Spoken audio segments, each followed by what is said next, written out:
Praise the lord, praise the Lord. Hallelujah, hallelujah, hallelujah. Praise the lord, praise the lord, praise the Lord. చంపువాడు ప్రాణమిచ్చువాడు ప్రభువే, పాతాళమునకు కొనిపోవువాడు పైకి కొనివచ్చువాడు ప్రభువే. సమూయేలు మొదటి గ్రంథము 2వ అధ్యాయము 6వ వచనం. క్రీస్తునందు ప్రియ సహోదరి సహోదరులారా, ఈ సాయం సమయమున మనందరము కూడా దైవ సేవకుడు బ్రదర్ జోసెఫ్ తంబి గారి పుణ్యక్షేత్రములో సమావేశమై తంబి గారి మధ్యస్థ ప్రార్థన ద్వారా దేవునకు మన విన్నపాలను, కోరికలను ప్రార్థించుకోవటానికి ఇక్కడకు వచ్చి ఉన్నాం.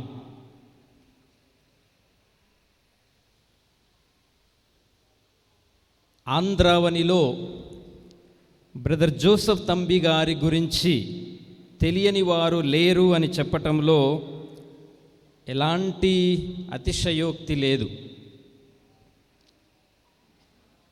జోజప్ప గారిలో ఉన్నటువంటి ఒక విశిష్టమైన ప్రత్యేకత ఏమిటంటే, విదేశీయ క్రైస్తవ మిషనరీలు ఉన్న కాలములో జోసెఫ్ తంబి గారు ఒక స్థానిక మిషనరీగా వెలసి భారతదేశంలో అనేక చోట్ల సంచరించి తాను విశ్వసించినటువంటి దేవుని యొక్క ప్రేమను తన కొద్దిపాటి మాటల ద్వారా, కానీ తాను చేసినటువంటి అనేకమైనటువంటి కార్యాల ద్వారా చాటి చెప్పాడు. నేటికి ఆయన మరణించి 79 సంవత్సరాలు అయినప్పటికీ ఆయనను ఎవరూ మర్చిపోలేదు. తరాలు మారుతూ ఉన్న ఆయన పట్ల ప్రేమ, ఆదరణ ఏమాత్రమూ తగ్గటం లేదు. ప్రతిరోజు వందల మంది ఆయన సమాధిని దర్శించి ఆయన మధ్యస్థ ప్రార్థన ద్వారా దేవునకు ప్రార్థన చేస్తూ ఉన్నారు, పూజలు అర్పిస్తూ ఉన్నారు. సమాధి చుట్టూ ప్రదక్షిణలు చేసి, క్రొవ్వొత్తులు వెలిగించి, కొబ్బరికాయలు కొట్టి దేవునకు కృతజ్ఞతలు చెల్లించుకుంటూ ఉన్నారు. వారికి కావలసినటువంటి అవసరముల కొరకై కొంతమంది ప్రార్థన చేస్తూ ఉంటే, మరికొంతమంది తంబి గారి మధ్యస్థ ప్రార్థన ద్వారా పొందినటువంటి మేలులకు కృతజ్ఞతలు తెలియచేస్తూ ఉన్నారు. అనారోగ్యము, ఆర్థిక సమస్యలు, అప్పుల బాధలున్నవారు, పంట నష్టము పొందినవారు, చదువులలో ఉత్తీర్ణత, ఉద్యోగము కొరకు చూసేవారు, వివాహము కొరకు, సంతానము కొరకు, భార్యాభర్తల అన్యోన్యత కొరకు, ఇలా వివిధ రకాలైనటువంటి విన్నపముల కొరకు ప్రార్థనలు చేసి బ్రదర్ జోసెఫ్ తంబి గారి మధ్యస్థ ప్రార్థనల ద్వారా పొందినటువంటి దేవుని మేలులకు గాను, స్వస్థతలకు గాను కృతజ్ఞతలు చెల్లించుకుంటూ ఉన్నారు. వారిలో మనందరం కూడా ఉన్నాం. ఈరోజు ఇక్కడ సమావేశమై ఉన్నాము అంటే జోసెఫ్ తంబి గారి ద్వారా మనము కూడా ఏదో మేలును, స్వస్థతను, అద్భుతాన్ని పొంది ఉన్నాం, లేదా మన విన్నపాలను ప్రార్థించుకోవటానికి ఇక్కడికి వచ్చి ఉన్నాం. అలాగే జోసెఫ్ తంబి గారి సమాధి వద్ద ఎన్నో అన్నప్రాసనలు జరుగుతూ ఉంటాయి. నేను గత 4 సంవత్సరాల నుండి ఈ పుణ్యక్షేత్రంలోనే ఉంటూ ఉన్నాను కాబట్టి ప్రత్యక్షంగా నేను ఈ విషయాన్ని చూస్తూ ఉన్నాను. చిన్నపిల్లలకు 3 కత్తెరలు వేయించి తలనీలాలు అర్పించడం జరుగుతుంది. పెద్దలు కూడా ఎంతోమంది ఇక్కడికి వచ్చి సమాధి వద్ద తలనీలాలను అర్పిస్తూ ఉన్నారు. అలాగే ఇంకా అనేక మంది ఇక్కడికి వచ్చి నిద్రలు చేసి పూజా ప్రార్థనలో పాల్గొంటూ ఉన్నారు. ఇక్కడ ఉన్నటువంటి ఆధ్యాత్మిక గురువుల వద్ద ప్రార్థన చేయించుకొని ఆశీస్సులు తీసుకొని వెళుతూ ఉన్నారు.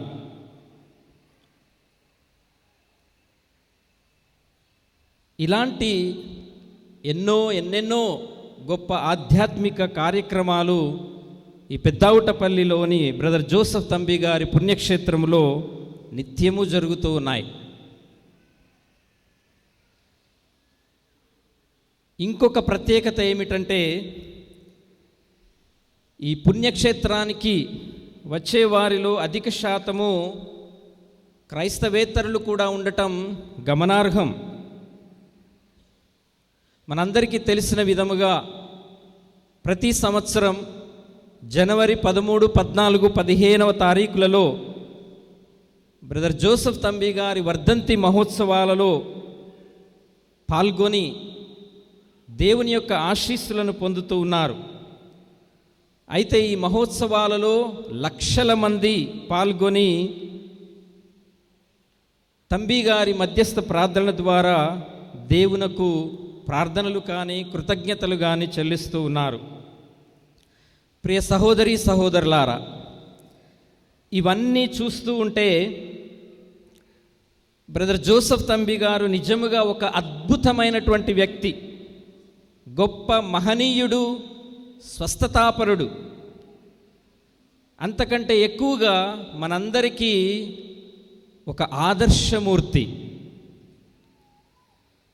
అలాగే బ్రదర్ జోసెఫ్ తంబి గారు ఒక గొప్ప ప్రార్థనాపరుడు, ధార్మికుడు, స్వస్థతాపరుడు, దర్శనపూరితుడు, శాంతి ప్రదాత, వినమ్ర హృదయుడు, కష్టజీవి, అద్భుతమైనటువంటి దైవీక వరాలను తన సొంతం చేసుకొని పంచగాయాలు కానీ తక్షణ గమన వరము కానీ తన సొంతము చేసుకొని జీవించినటువంటి ధన్యజీవి, పునీతుడు. ఎందుకు ఇంత ఆదరణ, ఎందుకు ఇంత మహిమ, కీర్తి బ్రదర్ జోసెఫ్ తంబి గారికి? ఆయన ఏదో గొప్ప గొప్ప అద్భుతాలు చేశాడనో, గొప్ప గొప్ప దైవిక వరాలను కలిగి ఉన్నాడనో మాత్రమే కాదు. ఆయన జీవించినటువంటి జీవితం, ఆయన జీవించినటువంటి సాధారణమైనటువంటి జీవితం, దేవుని పట్ల భయము, భక్తి కలిగి జీవించినటువంటి జీవితము ఈ అద్భుతాల కన్నా, స్వస్థతల కన్నా ప్రజలను ఎక్కువగా ఆకట్టుకుంటూ ఉంది. ఇలాంటి ఈ అద్భుత వ్యక్తి బ్రదర్ జోసెఫ్ తంబి గారు శబరిముత్తు, అన్నమలై దంపతులకు 11 నవంబర్ 1886 సంవత్సరంలో ప్రస్తుతము వియత్నాము దేశముగా పిలబడుతూ ఉన్నటువంటి ఆ దేశములోని సైగోన్ అనేటటువంటి పట్టణములో ఆయన జన్మించడం జరిగింది. ఈ శబరిముత్తు, అన్నామలై తంబి గారి తల్లిదండ్రులు పాండిచ్చేరి, కారైకల్ అనేటటువంటి గ్రామ వాస్తవ్యులు. అయితే అప్పట్లో ఈ పాండిచ్చేరి ఫ్రెంచ్ కాలనీ అగుట వలన, తండ్రి శబరిముత్తు ప్రభుత్వోద్యోగి అగుట వలన బదిలీపై ఆయనను సైగోన్ అనే పట్టణానికి పంపడం జరిగింది. వారు అక్కడ నివసిస్తూ ఉండగా తంబి గారు అక్కడ జన్మించడం జరిగింది. వారిది చాలా ఉన్నతమైనటువంటి కుటుంబం, అగ్రకులానికి చెందినటువంటి చాలా ఉన్నతమైనటువంటి కుటుంబం. తంబి కుటుంబానికి సమాజంలో కూడా మంచి పేరు ప్రఖ్యాతలు ఉన్నాయి. అయితే తంబి గారికి 2 సంవత్సరాలు వచ్చినప్పుడు, అనగా 1888వ సంవత్సరంలో శబరిముత్తు తన కుటుంబముతో వియత్నాము నుండి స్వస్థలమైనటువంటి పాండిచ్చేరి దరిలోని కారైకల్ తన స్వంత ప్రదేశానికి తిరిగి రావటం జరిగింది. తిరిగి వచ్చిన తరువాత 3 అక్టోబర్ 1888 సంవత్సరంలో ఫాదర్ ఐ.ఎం. జెరార్డ్ చేతుల మీదుగా ఆయన కారైకల్ విచారణ దేవాలయంలో జ్ఞానస్నానాన్ని పొందాడు. తిరిగి వచ్చిన తర్వాత జోసెఫ్ తంబి గారికి ఒక తమ్ముడు పుట్టడం జరిగింది. అతని పేరు మైఖేల్ ధైర్యాన్ తంబి. 1891 సంవత్సరంలో ఆయన జన్మించాడు. అయితే ప్రియ సహోదరి సహోదరులారా, జోసెఫ్ తంబి గారికి 12 సంవత్సరాలు వచ్చినప్పుడు, అనగా 1893 సంవత్సరంలో అతని తల్లి రోసమల్లె మరియా అకస్మాత్తుగా మరణించడం జరిగింది. జోసెఫ్ తంబి గారు, అతని తమ్ముడు చాలా చిన్న పిల్లలగుటచే శబరిముత్తు తంబి మేరీ తెరేసాను వివాహం ఆడటం జరిగింది. వీరికి మేరీ అని ఒక కుమార్తె కూడా జన్మించింది. అయితే ఈ సవతి తల్లికి జోసెఫ్ తంబి అంటే ఇష్టం ఉండేది కాదు. ఎన్నో చివాట్లు పెట్టేది, భోజనం కూడా సరిగా పెట్టేది కాదు. సప్రసాదము, భద్రమైన అభ్యంగము స్వీకరించడానికి కూడా ఆమె అడ్డుపడింది, నిరాకరించింది. అయినప్పటికీ అప్పటి విచారణ గురువులు ప్రోత్సహించటంతో తంబి గారు 1898 సంవత్సరంలో ఈ సంస్కారాలను స్వీకరించాడు. దీని తర్వాత ఇంకా ఎక్కువగా సవతి తల్లి తంబి గారిని ఇబ్బంది పెట్టడం జరిగింది. ఈ ఇబ్బందులు తట్టుకోలేక, తాళలేక తంబి గారు 12 సంవత్సరముల ప్రాయమప్పుడే ఇల్లు విడిచి కేరళ రాష్ట్రము వెళ్ళటం జరిగింది. అక్కడ ఒక పుణ్యాత్మురాలు తంబి గారిని చేరదీసి ఆదరించింది, విద్యాబుద్ధులు నేర్పించింది. ఇలా విద్యాబుద్ధులు నేర్చుకుంటూ క్రైస్తవ విశ్వాసములో తంబి గారు ఎదిగాడు. గురువులకు సహాయకునిగా, పరిచారకునిగా, ఉపదేశిగా ఆయన సేవలు అందించాడు కేరళ రాష్ట్రంలో. కొంతకాలము మిలిటరీలో కూడా తన సేవలను అందించడం జరిగింది. అయితే ఆ తరువాత దైవ ప్రేరణతో తాను ఏదైనా మఠసభలో చేరి ఒక గురువుగా లేకపోతే ఒక బ్రదర్గా తను సేవలు అందించాలన్నటువంటి కోరిక అతనిలో బలంగా పెరిగింది. వివిధ ప్రదేశాలు తిరుగుతూ ఆ దైవాన్వేషణలో, దైవ పిలుపు కోసం ఆయన పరితపించాడు. ఆ అన్వేషణలోనే ఒకరోజు పునీత అసిసిపుర ఫ్రాన్సిస్ వారి గురించి విన్నాడు, ఆయన గురించి చదివాడు. అసిసిపుర ఫ్రాన్సిస్ వారి యొక్క జీవితం, ఆయన ఆదర్శాలు తంబి గారిని ఎంతగానో ఆకట్టుకున్నాయి.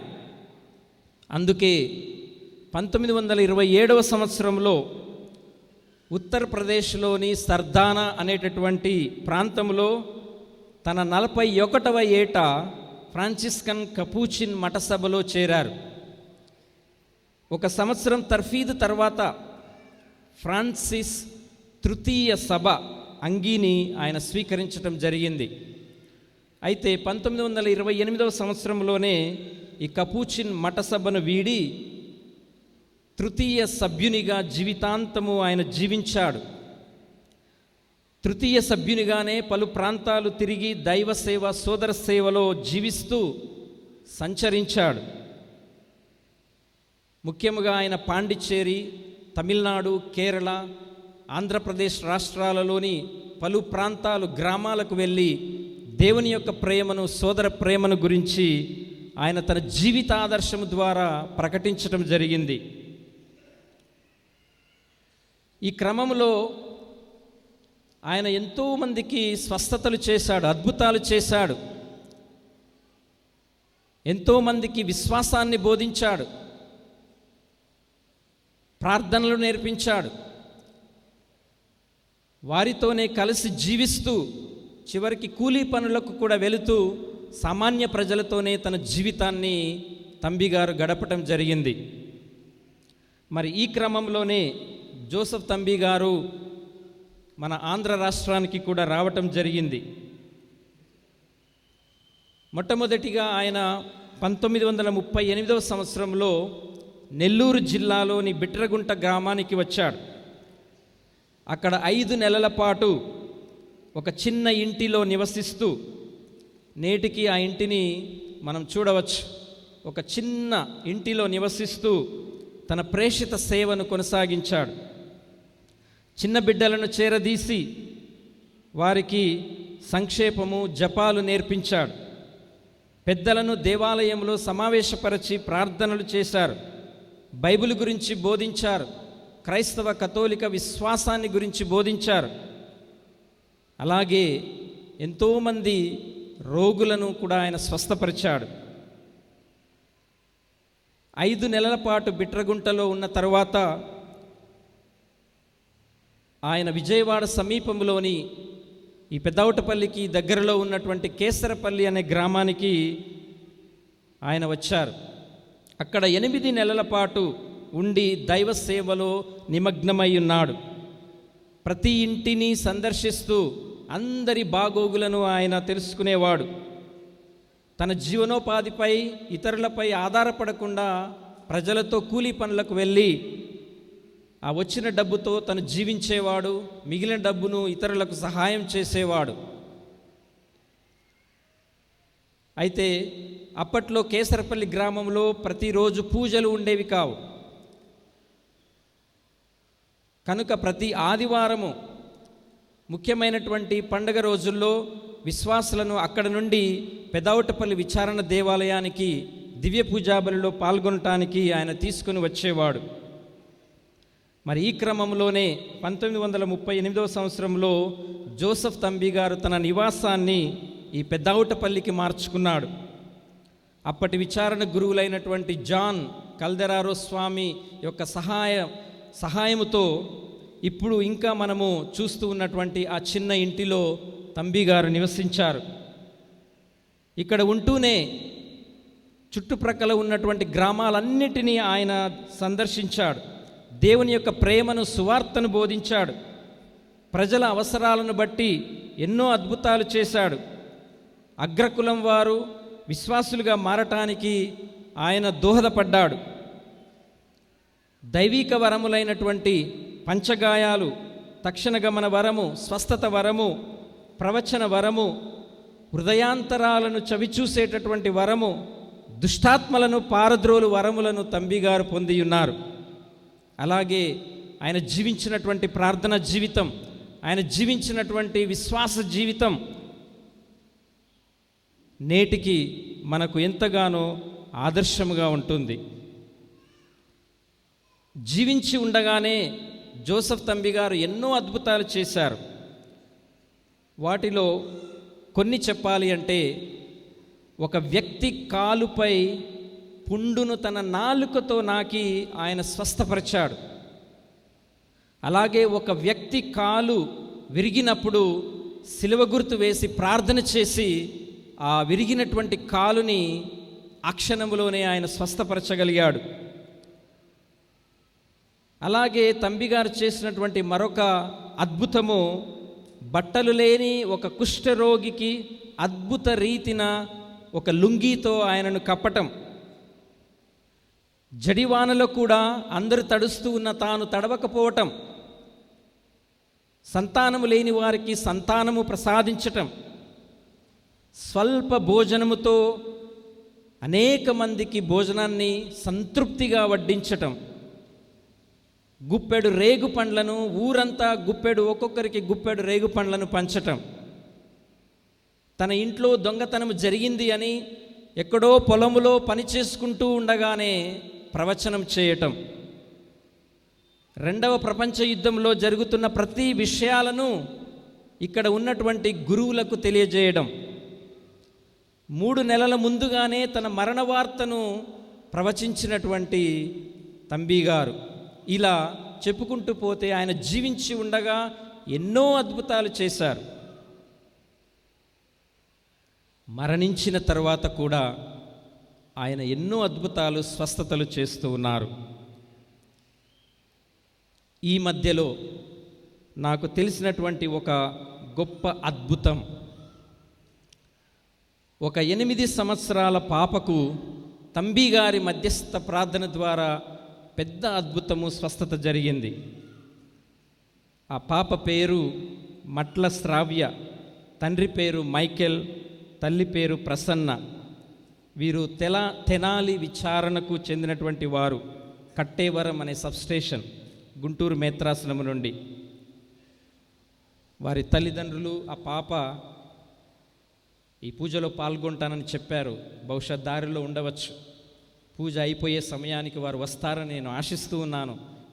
వారికి జరిగినటువంటి ఆ స్వస్థత గురించి మనకు సాక్ష్యం ఇస్తారని నేను భావిస్తూ ఉన్నాను. అయితే ఈ పాపకి పుట్టుకతోనే అస్వస్థత. నేను వారిని స్వయంగా కలిశాను, వారితో మాట్లాడాను. వారు చెప్పినటువంటి విషయము పుట్టుకతోనే అస్వస్థత. ఎన్నో ఆసుపత్రులు, ఎంతోమంది డాక్టర్లు, ఆ చిన్న పాపకి ఎన్నో ఆపరేషన్లు. 8 సంవత్సరముల ప్రాయంలో, అనగా 2020వ సంవత్సరంలో తీవ్రమైనటువంటి అస్వస్థకు గురియగుట వలన ఇక్కడ మన విజయవాడలోని రెయిన్బో ఆయుష్ ఆసుపత్రిలో చేర్చడం జరిగింది. 12 జూన్ 2020వ సంవత్సరమున ట్రీట్మెంట్ అంతా కొన్ని నెలల పాటు జరిగిన తర్వాత ఇక మెడికల్ పరంగా, చికిత్స పరంగా ఇక అమ్మాయి బ్రతకటం కష్టం, ట్రీట్మెంట్ చేయడం కూడా ఇక అసాధ్యం అని డాక్టర్లు చెప్పిన సమయంలో ఇక ఈ పాప బ్రతకదు, మీరు ఇంటికి తీసుకొని వెళ్ళవచ్చు అని చెప్పడం కూడా జరిగింది. అయితే తల్లిదండ్రులు ఇంటికి వెళ్ళలేదు, ఆ పాపను ఇంటికి తీసుకొని వెళ్ళలేదు. ఆసుపత్రి నుండి నేరుగా వారు తంబి గారి యొక్క సమాధి వద్దకు తీసుకొని రావటం జరిగింది. ఆ 8 ఏళ్ల పాపను తంబి గారి సమాధి మీద పడుకోబెట్టి ఆ తల్లిదండ్రులతో వచ్చినటువంటి బంధువులు, వారితో వచ్చినటువంటి ఒక ప్రార్థన బృందము ఆ పాప కోసం ప్రార్థన చేసింది. ఇది నిజంగా మీరు నమ్మాల్సినటువంటి విషయం, నమ్మాల్సినటువంటి అద్భుతం.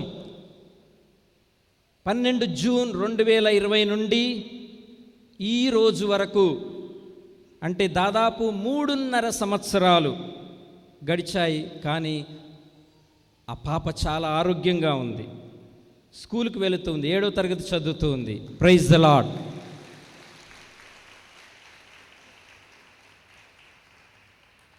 అయితే నేను ఆ కుటుంబాన్ని కలిసినప్పుడు అన్ని వివరాలు కనుక్కున్నాను, మెడికల్ రిపోర్ట్స్ అన్నీ కూడా నేను తీసుకున్నాను.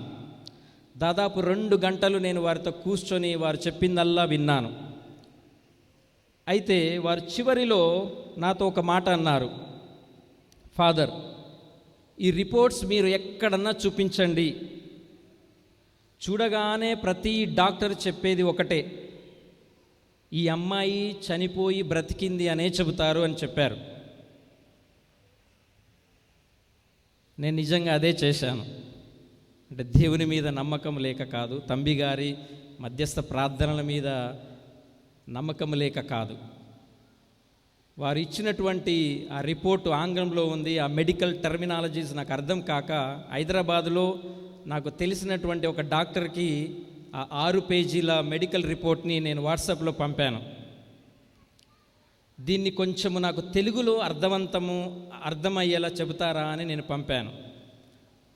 అయితే ఆయన నాకు ఇచ్చినటువంటి మొట్టమొదటి రిప్లై, వాట్సాప్ రిప్లై, ఈ అమ్మాయి బతికుందా?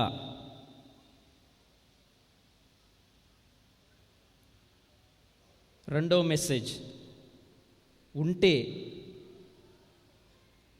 చనిపోయి బ్రతికినట్టే ఫాదర్ గారు అని నాకు మెసేజ్ పెట్టాడు.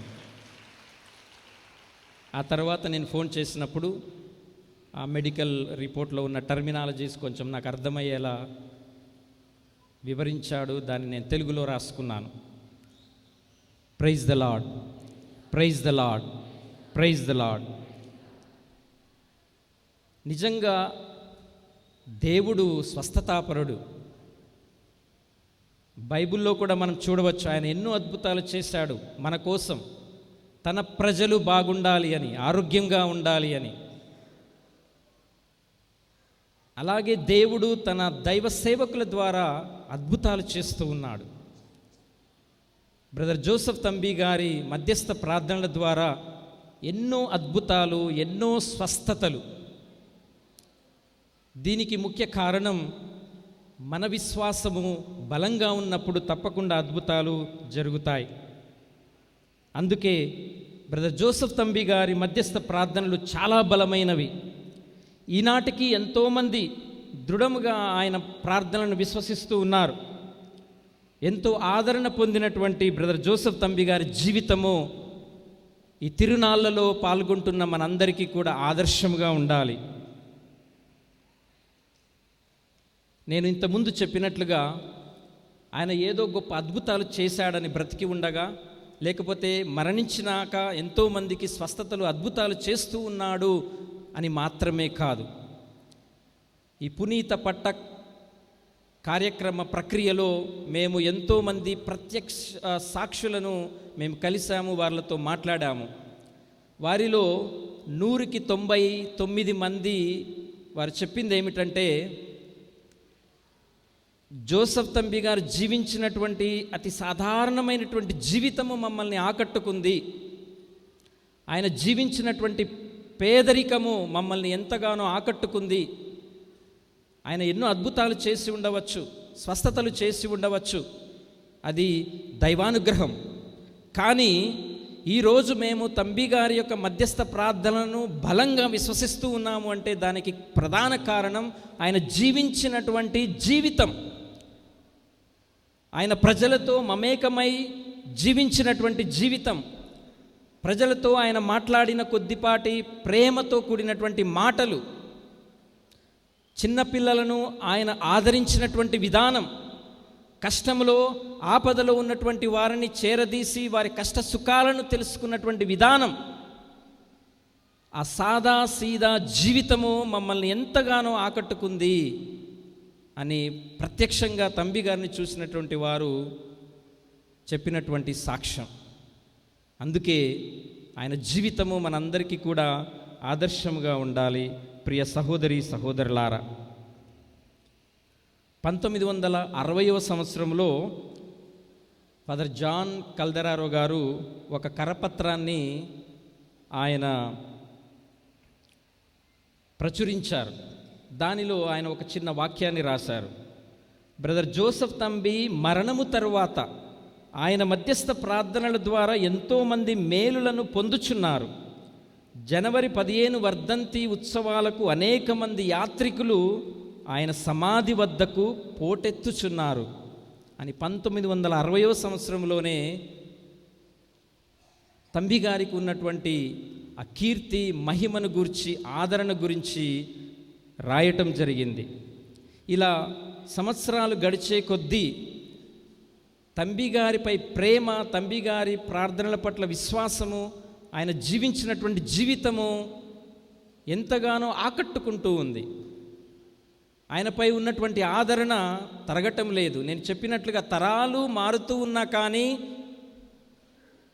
ఆయనపై ఉన్నటువంటి విశ్వాసము, ఆ భక్తులు, యాత్రికులు పెరుగుతూనే ఉన్నారు.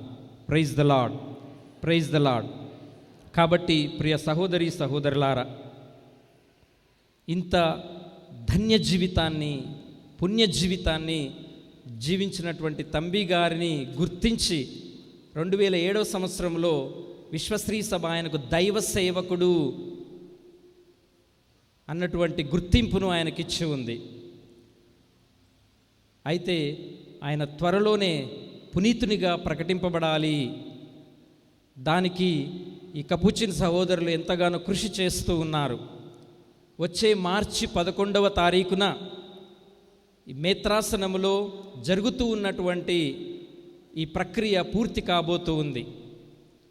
అదైన తర్వాత ఆయన గురించి సేకరించినటువంటి ప్రతి విషయాన్ని మనము రోము నగరంలోని వాటికన్కి పంపబోతూ ఉన్నాం.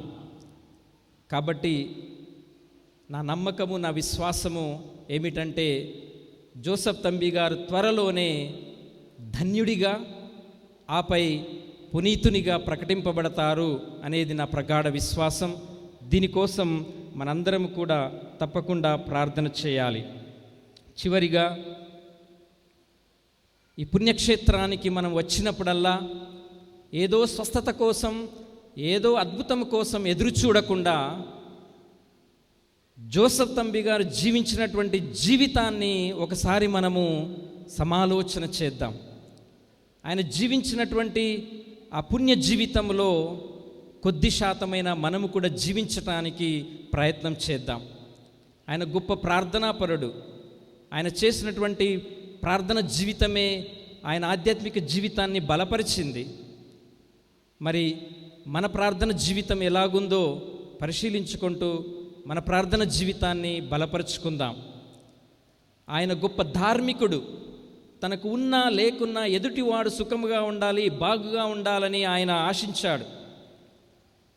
తన దగ్గర లేకపోతే ప్రార్థించి అద్భుత విధముగా సహాయం చేశాడు. కాబట్టి తంబి గారి వలె మనము కూడా దైవ ప్రేమ, సోదర ప్రేమ కలిగి జీవించుదాం. మనకు ఉన్న దాంట్లో కష్టములో, బాధలో ఉన్నటువంటి పక్కవానితో పంచుకుందాం. అందరూ సంతోషముగా ఉండాలని తంబి గారి వలె మనము కూడా కోరుకుందాం. మూడవది, ఇతరులకు ఎప్పుడూ ప్రార్థనలు నేర్పించాడు, విశ్వాసాన్ని ప్రకటించాడు. ఆయన జీవితం నుండి మనము కూడా నేర్చుకోవాలి. మనము పొందినటువంటి విశ్వాసాన్ని 10 మందికి చాటుకోవాలి. దైవ ప్రేమ గురించి, క్రీస్తు ప్రేమ గురించి మనకు తోచిన విధంగా. తంబి గారు పెద్ద పెద్ద ఉపన్యాసాలు, ప్రసంగాలు చేయలేదు. ఆయనకు వచ్చి రాని తెలుగు భాషలో కొద్ది మాటలతోనే ఆయన కంపెడంత విశ్వాసాన్ని ప్రజలకు పంచేవాడు. తను చేసే కార్యాల ద్వారా, తను జీవించినటువంటి జీవిత విధానము ద్వారా ఆయన ఎక్కువగా బోధించాడు. కాబట్టి మనము కూడా మన జీవిత ఆదర్శము ద్వారా మన విశ్వాసాన్ని ఇతరులకు తెలియబరచాలి, ప్రకటించాలి. కాబట్టి ఈరోజు ఈ 3 విషయాలు తంబి గారి నుంచి నేర్చుకుందాం. ప్రార్థన జీవితము, ధార్మిక జీవితము, విశ్వాసాన్ని ఇతరులకు ప్రకటించటం. ప్రియ సహోదరి సహోదరులారా, ఈ 3 రోజుల తంబి గారి వర్ధంతి తిరునాళ్లలో దైవాశీస్సులు మనందరిపై కృమ్మరింపబడాలి అని నేను ముందుగా చెప్పినట్లుగా తంబి గారి మధ్యస్థ ప్రార్థన చాలా శక్తివంతమైనది, బలమైనది. నమ్మండి. ఏ సమస్య వచ్చినా ఆయన సమాధి దగ్గరికి రండి. ఆయన చనిపోయే ముందు కూడా భయపడకండి, అధైర్యపడకండి. నేను ఎక్కడికి వెళ్ళటం లేదు, దేవుని సన్నిధిలోనికే వెళుతూ ఉన్నాను. నేను అక్కడ నుండి మీకోసం ప్రార్థన చేస్తాను.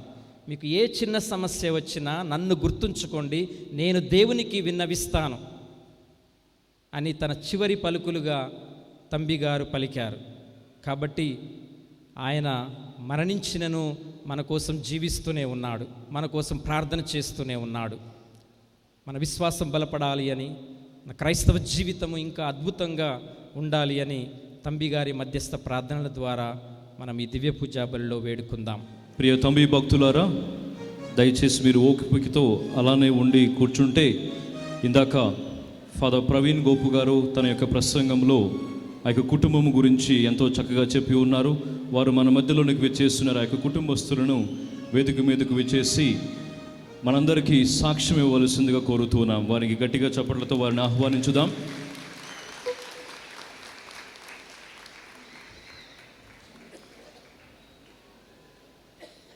వారి యొక్క సాక్ష్యాన్ని శ్రద్ధగా వినడానికి ప్రయత్నించుదాం.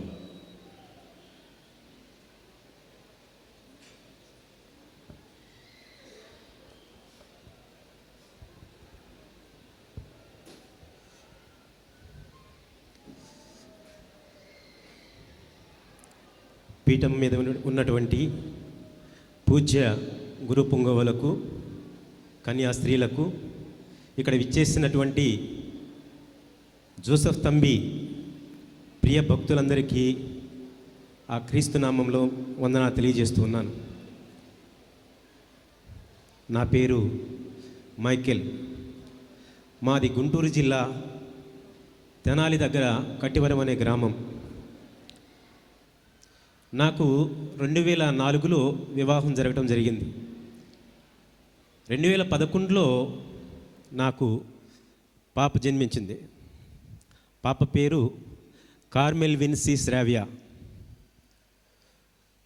అయితే పాప పుట్టిన 4 నెలలకి జలుబుగా ఉంది అని చెప్పి హాస్పిటల్కి తీసుకెళ్ళాం. డాక్టర్లు కూడా జలుబు కోసమనే చెప్పి పాపకి 9 ఏళ్ల వయసు వచ్చేంత వరకు ట్రీట్మెంట్ ఇస్తూ ఉన్నారు. మేము తెనాలిలోని నారాయణ స్వామి డాక్టర్ గారని గంగాభవాని మెమోరియల్ ట్రస్ట్ అని ఉంది, ఆ హాస్పిటల్లో చూస్తుండేవాళ్ళం. అయితే 2020 ఫిబ్రవరి నెల మొత్తము ఆల్మోస్ట్ అంటే 1వ తారీఖు నుంచి 12వ తారీఖు వరకు పాప హాస్పిటల్లోనే ఉంది. 12వ తారీఖు నుంచి ఇంటికి తీసుకొచ్చాము. తర్వాత 2 రోజులకి మళ్ళీ సిక్ అయింది. ఇక్కడ కాదని వేరే డాక్టర్ గారి దగ్గరికి తీసుకెళ్ళాం. డాక్టర్ పురుషోత్తం గారు అని చెప్పేసి ఉంటే ఆ డాక్టర్ దగ్గరికి తీసుకెళ్ళాం. అయితే అక్కడ డాక్టర్ గారు ఏం చేశారంటే ట్రీట్మెంట్ ఇచ్చి పాపకి రైట్ లంగ్లో వాటర్ ఫామ్ అయింది. ఆ ట్రీట్మెంట్ ఇక్కడ లేదు, మీరు విజయవాడలోని రెయిన్బో హాస్పిటల్కి తీసుకెళ్ళాలని చెప్పేసి మాకు సలహా ఇవ్వడం జరిగింది. అయితే మేము ఫిబ్రవరి 16వ తారీఖున రెయిన్బో హాస్పిటల్లో జాయిన్ అవ్వడం జరిగింది. జాయిన్ అయిన 2 రోజులకి పాపకి డయాగ్నోస్ చేసి అయోటా క్లాట్ అయిపోయింది. మనకి బాడీకి ఏదైతే బ్లడ్ సరఫరా చేస్తుందో ఆ మెయిన్ వెయిన్ అయోటా క్లాట్ అయ్యింది. పాపకి ఇక్కడ ట్రీట్మెంటు కష్టము, మీరు వెళితే హైదరాబాద్ కానీ లేదంటే చెన్నై, బెంగళూరు అటు తీసుకెళ్లాల్సి వస్తుంది అని చెప్పారు. అది ఖర్చు కూడా దాదాపు 15 లక్షల వరకు ఖర్చు అవుతుంది అని చెప్పారు.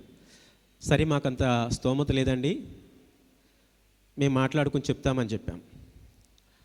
ఆ చెప్పిన మరుసటి రోజునే పాపకి కార్డియాక్ అరెస్ట్ అయిపోయింది. కార్డియాక్ అరెస్ట్ అయిపోయింది. ఏం చేయాలో అర్థం కాదు. పాప సీరియస్గా ఉంది, చెప్పలేము అని చెప్పారు. అదే రోజు సాయంత్రం ఇక్కడ మన తంబి గారి దగ్గర రాత్రి జాగరణ జరుగుతూ ఉంది. అయితే మా అన్నయ్య గారు, మేము ఇప్పుడు దివంగతులు ఫిలోమినా టీచర్ గారు అని చెప్పేసి ఉన్నారు, పవిత్రాత్మ కూటాలు నడిపేవాళ్ళు, వారు ఇక్కడికి రమ్మని చెప్తే మేము తంబి గారి దగ్గరికి రావడం జరిగింది. ఇంతకుముందు నేను తంబి గారి దగ్గరికి వచ్చాను, కానీ నాకు అంత నమ్మకం అయితే లేదు. ఎప్పుడైతే ఇక్కడికి వచ్చానో ఆ పరిస్థితిలో నేను చాలా చాలా దుఃఖంతో ఏడ్చాను. నాకు ఉన్నది ఒకటే పాప, మీరు ఎలానైనా సరే నా పాపను నాకు దక్కించండి, మీరు తప్పకుండా ప్రార్థన చేయండి, మీరు ఎన్నో మహిమలు చేశారు కదా, చేస్తున్నారు కదా, నా జీవితంలో కూడా చేయండి అని చెప్పేసి చాలా ఏడ్చాను.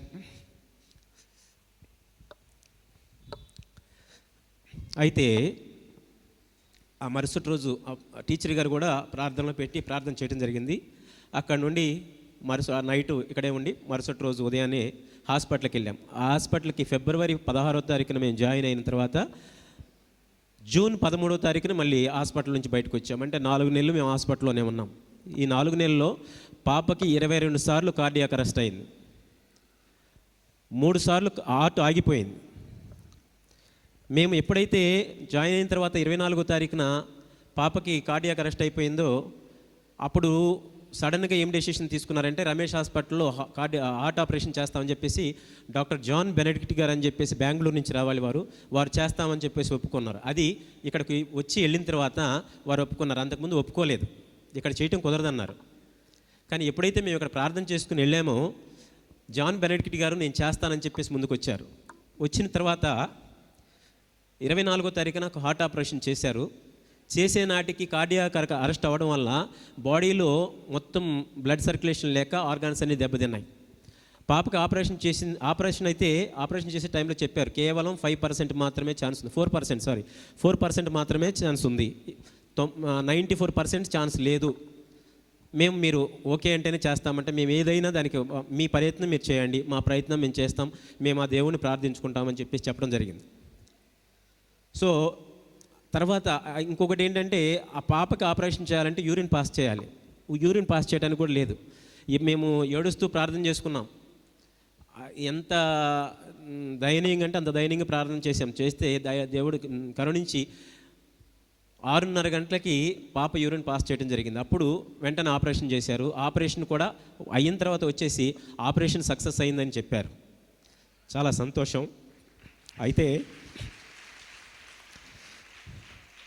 అయితే పాపకు లోపల ఆర్గాన్స్ అని పాడైపోయినాయి. పాప కడుపు ఉబ్బింది. పాప మన కాన్షియస్లో లేదు కాబట్టి ఏం తెలియదు, ఏం మాట్లాడలేదు, కళ్ళమిట నీళ్ళు మాత్రమే కారుస్తుంది.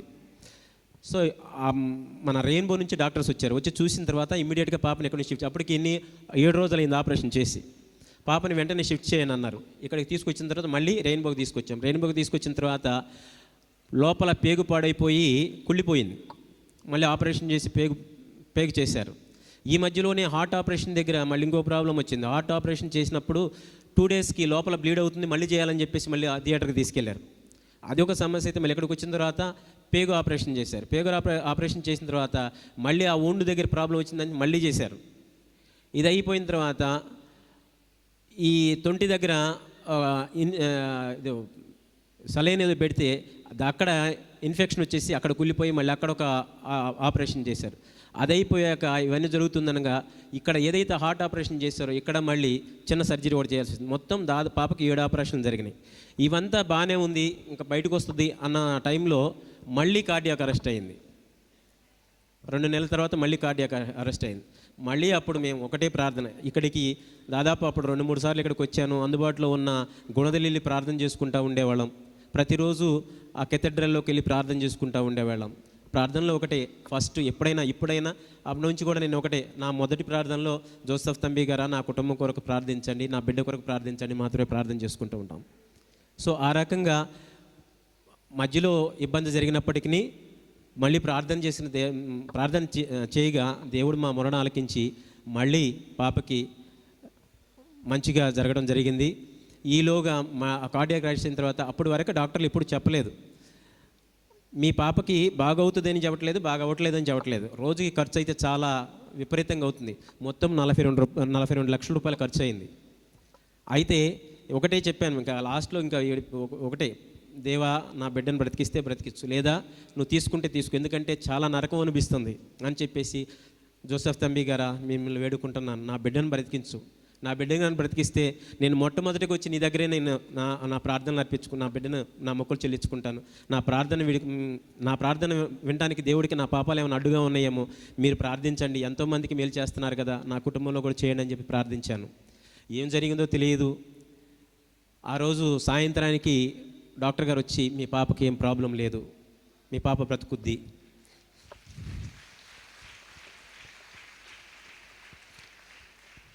బ్రతికిచ్చి మీ చేతిలో ఇస్తామని చెప్పారు. చాలా సంతోషం వేసింది. అలాగే ఇంకో 1 నెల రోజులు ఉన్న తర్వాత ఏమైనా బెడ్ సోర్స్ వచ్చింది. బెడ్ సోర్స్ వచ్చి 10 నెలలు తగ్గడానికి 1 నెల రోజులు పట్టింది. మొత్తానికి ఎటకేలకు జూన్ 13వ తారీఖున మేము హాస్పిటల్ నుంచి డిశ్చార్జ్ కావడం జరిగింది. అప్పుడు ఎవరైతే దివంగత టీచర్ గారు ఉన్నారో, గౌరవ ఫిలోమినా టీచర్ గారు, వారు అన్నారు ఒకటే మాట, అయ్యా నువ్వు పాపని బయటికి తీసుకొచ్చిన వెంటనే తంబి గారి దగ్గరకు తీసుకెళ్ళి తంబి గారి సమాధి మీద పడుకోబెట్టి ఇంటికి తీసుకెళ్ళాలి అని అంటే, నేను అలాగే చేస్తానమ్మా తప్పనిసరిగా అని చెప్పేసి హాస్పిటల్ నుంచి డైరెక్ట్గా నేను మా బావగారు టీచర్ గారు, మా చెల్లి ఆర్ఓగా చేస్తుంది మున్సిపల్ ఆఫీస్లో, వారు మేమందరం వచ్చి తంబి గారి దగ్గర ప్రార్థన చేసి తంబి గారి సమాధి మీద పాపను పడుకోబెట్టి ప్రార్థన చేసుకున్న తర్వాత ఇక్కడ నుంచి ఇంటికి తీసుకెళ్ళడం జరిగింది. ఇది తంబి గారు మా జీవితంలో చేసిన, తంబి గారి ప్రార్థన వల్ల జరిగిన అతిపెద్ద అద్భుతం అని నేను విశ్వసిస్తూ ఉన్నాను. మీ అందరూ కూడాను తంబి గారి ప్రార్థనా సహాయాన్ని తీసుకొని మీ జీవితాల్లో మీ కుటుంబాల్లో మేలులు పొందవలసిగా కోరుకుంటూ, ఆలస్యమైంది దయతో క్షమించమని గౌరవ ఫాదర్ గారిని పేర్కొంటూ, ఎందుకంటే ప్రవీణ్ ఫాదర్ గారు మాకు ఈ అవకాశాన్ని ఇచ్చారు. వెతుక్కుంటూ మా దగ్గరికి పాప 2-3 సార్లు వచ్చారు. వచ్చి ఉదయాన్నే ఫోన్ చేసి రమ్మన్నారు. నేను 3:30కి బయలుదేరాను, కానీ ట్రాఫిక్ వల్ల ఇప్పటివరకు రాలేకపోయాను, చాలా సమయం అయింది, అన్యదా భావించొద్దని క్షమించమని కోరుకుంటూ, నా పాపని, నా భార్య ప్రసన్న, నా పాప సార్